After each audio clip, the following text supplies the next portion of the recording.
Bom dia, pessoal, tudo bom? Hoje a gente vai estar falando sobre a unidade 10 da nossa apostila, tá bom? Lá na unidade 10, então, a gente está falando sobre os filos do reino Animalia. São 4, né, que estão dentro desta unidade. A gente já tinha trabalhado algumas que eu vou relembrar um pouquinho com vocês, porque faz tempo. Filoporífera, que são os mais primitivos do reino Animalia. Eles são os únicos multicelulares, né? As suas células não formam tecido verdadeiro. Eles são sésseis, né? Eles ficam fixos nos seus locais. E também eles são filtradores. Sendo filtradores, eles são bioindicadores. Onde tem esponja, não tem poluição. Tranquilo? Filoquinidária. Os quinidários, eles apresentam células especiais, que são chamadas de quinidoblastos.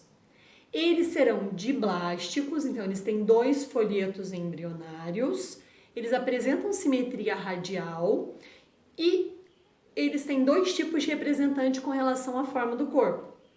Eles podem ser de vida livre, que é o caso das medusas, que apresentam os tentáculos voltados para baixo. O exemplo é a água-viva. Ou eles podem ser forma de pólipo, que eles ficam fixos nas substâncias e os tentáculos são voltados para cima, que é o caso da anêmona, certo? O nosso próximo filo é o filo dos plateumintos. Os plateumintos, tanto plateuminto quanto nemateuminto, nematódios, né, que são os seres da nossa aula de hoje, eles são verminoses, né? São constituídos por vermes. Esses vermes nem sempre vão fazer mal, nem sempre são parasitas. Neste caso aqui, nós vamos ter os plateumintos. Os plateumintos, eles vão ser os primeiros seres triblásticos. Se eles são os primeiros seres triblásticos, né? Tem os 3 folhetos embrionários, endoderme, mesoderme e ectoderme. Se eles são os primeiros triblásticos, eles também vão apresentar uma outra estrutura, que é chamada de celoma. Mas os plateumintos são acelomados. O que é o A na biologia? Não, sem. Então, acelomado significa sem celoma, tá bom? Tem ali, mas não organiza nada, tá bom? Eles são os... tem o sistema digestório incompleto, com exceção da tênia, que não tem sistema digestório, tá bom? Divididos em 3 classes: turbelária, trematoda e cestoda. Turbelária são os seres que têm a vida livre, que o exemplo de turbelária é a planária. Planária, um ser extremamente simples, né? Corpinho lá em forma de seta, bonitinha, tá? E ela tem alta capacidade de regeneração. Diferente do local que você corta, né? Se você cortar uma planária ali desse tamanho em 3 pedaços, cada pedacinho vai originar uma nova planária. A segunda classe é a classe trematoda. A classe trematoda,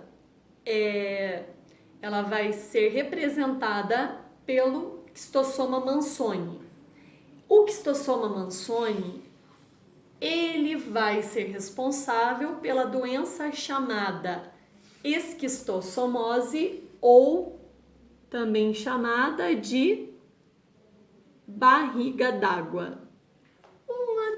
Um exemplo bem simples aqui para eu explicar para vocês, né? Em que esse ovo, ele vai estar contido nas fezes de uma pessoa doente.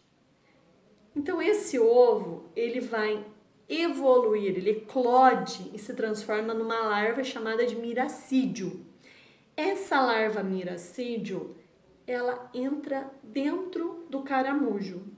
Então, esse caramujo, né, da ordem Bionfalaria, ele vai ser o hospedeiro intermediário do verme, que é da larva miracídio. Para ele não vai fazer mal algum, porque ele é o hospedeiro intermediário. Então, esse miracídio, ele cresce no interior do caramujo e vai se transformar em cercária. Cercária, olha, ela é uma larva natante que ela tem uma cauda bifurcada. E essa cauda aqui, ela auxilia na natação. Então, é uma larva que vive livre em lagos, lagoas, em represas. Aí vai uma pessoa bem tranquila, entra na água. Essa larva, ela vai penetrar através das células epiteliais. Uma vez penetrando através das células epiteliais, ela entra na corrente sanguínea. Entrando na corrente sanguínea, ela já vai direto para o nosso sistema porta-hepático. Chegando lá, ela vai se alojar no nosso fígado, fazendo com que o fígado aumente consideravelmente de tamanho. O fígado aumentando de tamanho, a nossa barriga fica totalmente proeminente. Então, por isso que ela é chamada de barriga d'água, porque a barriga cresce muito, certo? E essa pessoa precisa ser levada ao hospital. Uma medida profilática é não entrar em lagoas que tenham caramujos, tá? Saber a procedência de uma lagoa onde você vai entrar. Além da turbelária e da trematoda, nós temos a terceira classe, que é a classe cestoda. A classe cestoda, ela vai ser representada pela tenha. A tenha, ela pode ser de dois tipos, tenha solium ou tenha saginata. A tenha solium, né? Tenha solium, ela vai estar na carne do porco e a tenha saginata na carne do boi, tá bom? Quando a tenha, quando que ela vai entrar no animal? Através da alimentação. Então, uma pessoa que já tem a doença defeca em qualquer lugar, não tem hábitos de higiene. Então, vai lá e defecou num local que tem uma horta. Quando ela defeca próximo ali às hortaliças, né? Os ovos, eles vão se alojar nas folhas.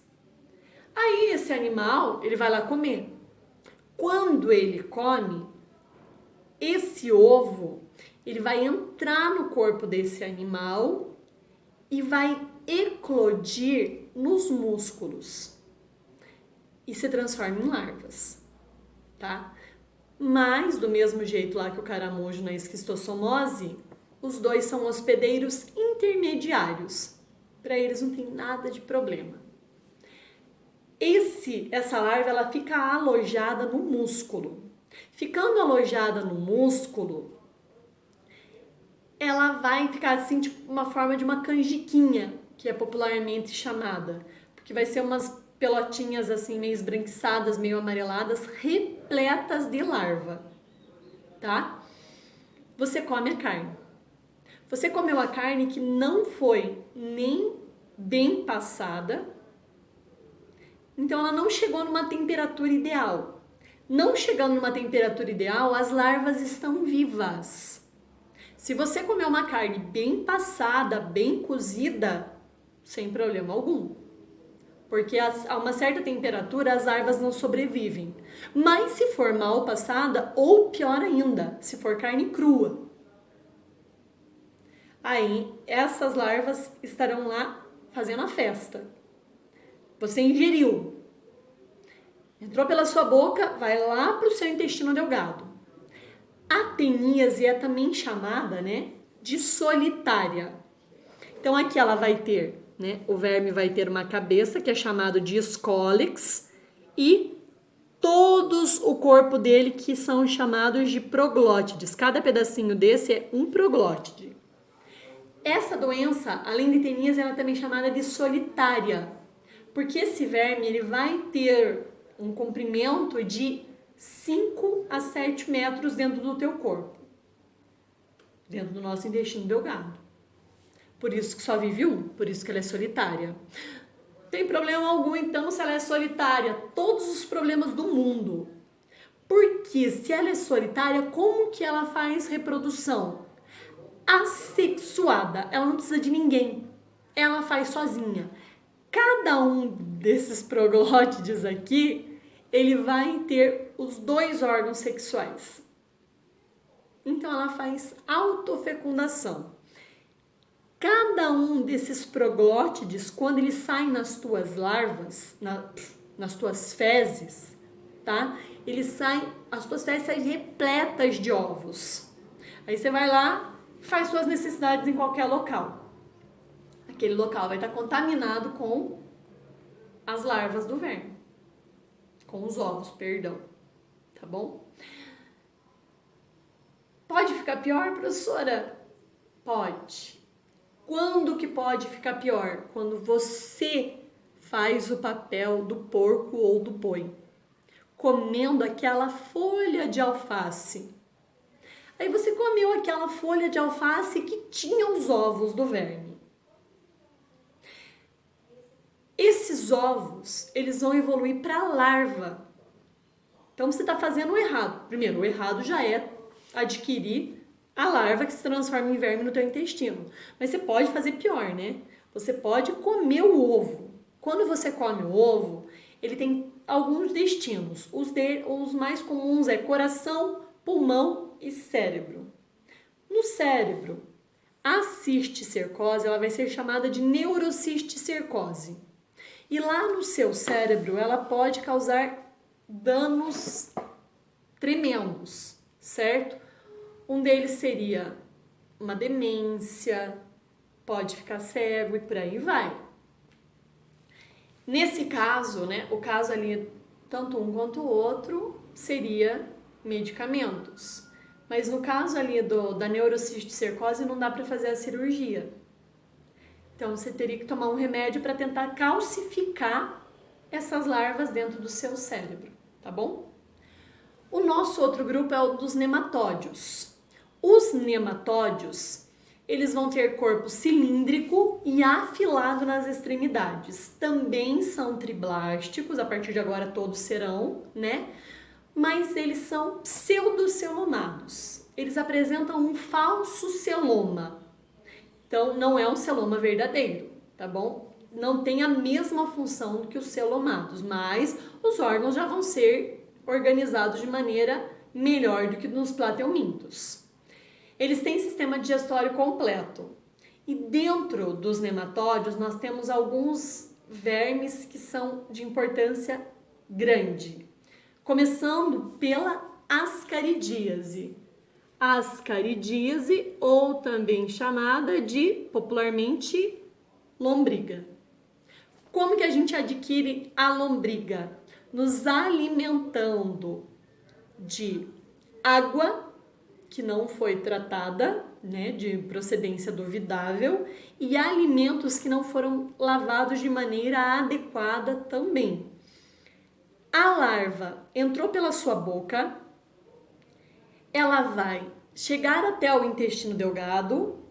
Lá no intestino delgado, ela vai atravessar, né, o ovo abre lá no intestino delgado, e essa larva que estava dentro do ovo, ela atravessa a parede do intestino delgado e vai até os nossos pulmões. Chega lá no nosso alvéolo pulmonar, ela passa pelo alvéolo pulmonar, bronquíolos, brônquios, traqueia, laringe.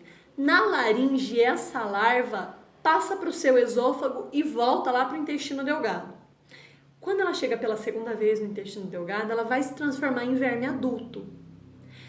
Ela vai tirar os seus nutrientes, certo?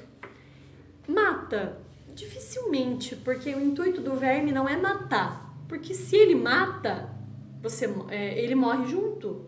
Porque ele precisa dos teus nutrientes. Então, o parasita, o intuito do parasita nunca é matar o hospedeiro, certo? Porque senão ele não vai ter de onde tirar nutrientes para ele sobreviver. Ele morre junto.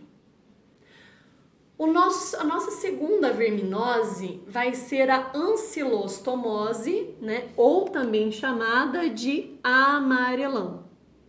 Alguns chamam da doença do jeca tatu, certo? A ancilostomose, ela também, os ovos estarão nas fezes de uma pessoa contaminada.